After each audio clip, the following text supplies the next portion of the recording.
हम दुर्गा सप्तशती का 10वां अध्याय श्रवण करेंगे। शुंभवध। मैं मस्तक पर अर्धचंद्र धारण करने वाली शिव शक्ति स्वरूपा भगवती कामेश्वरी का हृदय में चिंतन करता हूँ। वे तपाए हुए सुवर्ण के समान सुंदर हैं। सूर्य, चंद्रमा और अग्नि, ये ही 3 उनके नेत्र हैं तथा वे अपने मनोहर हाथों में धनुष, बाण, अंकुश, पाश और शूल धारण किए हुए हैं। ऋषि कहते हैं, राजन, अपने प्राणों के समान प्यारे भाई निशुंभ को मारा गया देख तथा सारी सेना का संहार होता जान। शुंभ ने कुपित होकर कहा, दुष्ट दुर्गे, तू बल के अभिमान में आकर झूठ मूठ का घमंड न दिखा। तू बड़ी मानिनी बनी हुई है, किंतु दूसरी स्त्रियों के बल का सहारा लेकर लड़ती है। देवी बोली, ओ दुष्ट, मैं अकेली ही हूँ। इस संसार में मेरे सिवा दूसरी कौन है? देख, ये मेरी ही विभूतियाँ हैं, अतः मुझ में ही प्रवेश कर रही हैं।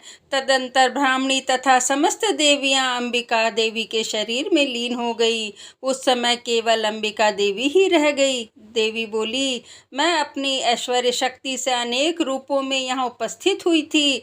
उन सब रूपों को मैंने समेट लिया। अब अकेली ही युद्ध में खड़ी हूँ। तुम भी स्थिर हो जाओ। ऋषि कहते हैं, तदंतर देवी और शुंभ दोनों में सब देवताओं तथा दानवों को देखते देखते भयंकर युद्ध छिड़ गया।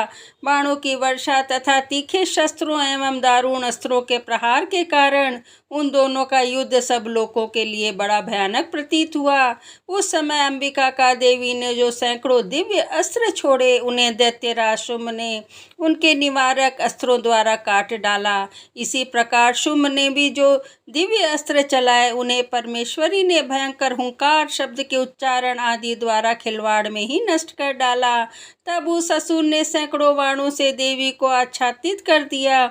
यह देख क्रोध में भरी हुई उन देवी ने भी बाण मारकर उसका धनुष काट डाला। धनुष कट जाने पर फिर दैत्यराज ने शक्ति हाथ में ली, किंतु देवी ने चक्र से उसके हाथ की शक्ति को भी काट गिराया।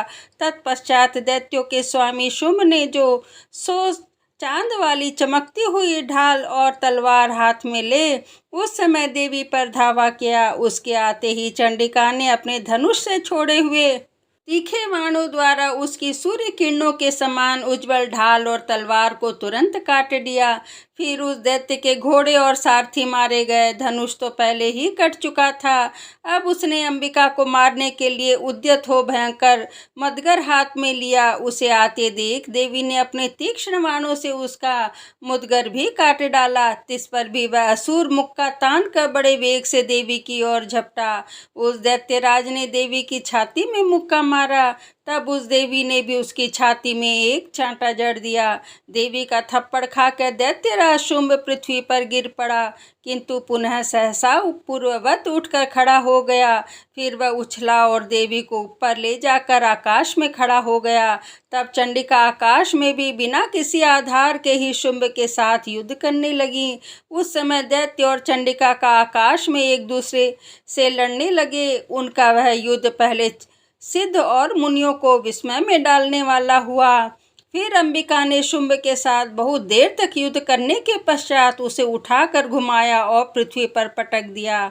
पटके जाने पर पृथ्वी पर आने के बाद वह दुष्ट आत्मा दैत्य पुनः चंडिका का वध करने के लिए उसकी ओर वेग से दौड़ा।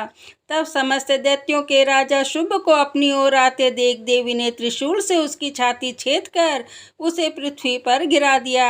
देवी के शूल की धार से घायल होने पर उसके प्राण पखेरु उड़ गए और वह समुद्रों, द्वीपों और पर्वतों सहित समूची पृथ्वी को कपाता हुआ भूमि पर गिर पड़ा। तदंतर उस दुरात्मा के मारे जाने पर संपूर्ण जगत प्रसन्न एवं पूर्ण स्वस्थ हो गया तथा आकाश स्वच्छ दिखाई देने लगा।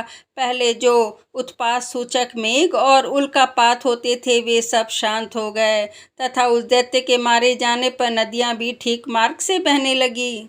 उस समय शुंभ की मृत्यु के बाद संपूर्ण देवताओं का हृदय हर्ष से भर गया और गंधर्वगण मधुर गीत गाने लगे। दूसरे गंधर्व बाजे बजाने लगे और अप्सराएं नाचने लगी। पवित्र वायु बहने लगी। सूर्य की प्रभा उत्तम हो गई। अग्निशाला की बुझी हुई आग अपने आप प्रज्वलित हो उठी तथा संपूर्ण दिशाओं के भयंकर शब्द शांत हो गए। इस प्रकार श्री मार्कंडेय पुराण में सावर्णिक मनवंतर की कथा के अंतर्गत देवी महामात्य में शुंभवध नामक 10वां अध्याय पूरा हुआ। जय मां अंबिके की जय।